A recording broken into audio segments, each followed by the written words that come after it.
The Victorian era. What a time to be alive, unless you wanted to take the stairs.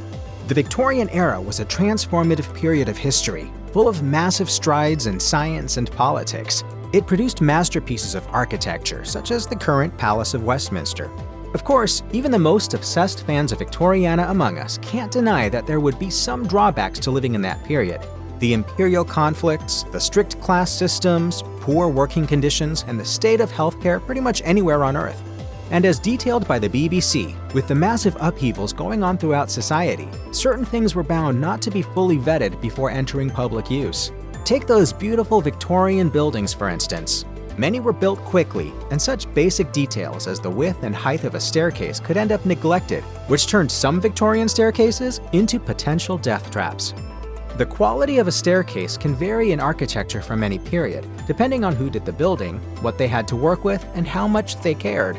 In the Victorian period, according to the Lakeshore Museum Center, houses of a certain size and grandeur would have a prominently featured staircase at the front of the house, meant only for the family that lived there. Another staircase would be built in the back for the servants to use. These staircases connected the living quarters of the servants with a major work area, like the kitchen. Some family staircases from the Victorian period push up against modern safety recommendations on angle, length, width, and height, but not excessively so. The back stairs were another story. These were often built to be as steep and narrow as possible to minimize the space they took up. Cheap materials were used, and safety features like handrails and landings weren't included. Because they were such confined spaces, and because the servants of the day often walked the steps in constricting clothing while carrying heavy loads, the chances of a mishap could be uncomfortably high. The Lakeshore Museum Center measured the servant staircase of the Hackley House, a historic Queen Anne Victorian-era home in Muskegon, Michigan, to gauge what kind of safety hazard it might represent. As a reference point for a safe stair, they relied on a formula developed by architect Peter Nicholson, who wrote an entire treatise on proper staircase construction. Nicholson called for stairs to be between 30 and 35 degrees in angle, and the step itself to be twice as long as the height of the stair.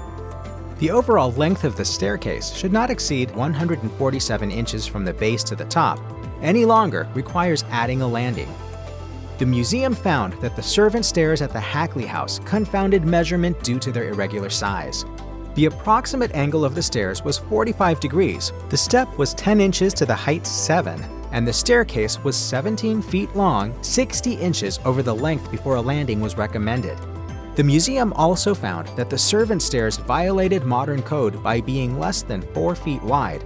The Hackley back stairs came to less than 3 feet. And if you're a Victorian maid with all of your outfit on, you've got your shoes on, it's going to be pretty difficult to get down these and navigate them safely. If you were a servant who had to regularly walk up and down confined, irregular staircases with cumbersome clothes and handfuls, it may have been difficult to find any charm or appeal to that portion of the house.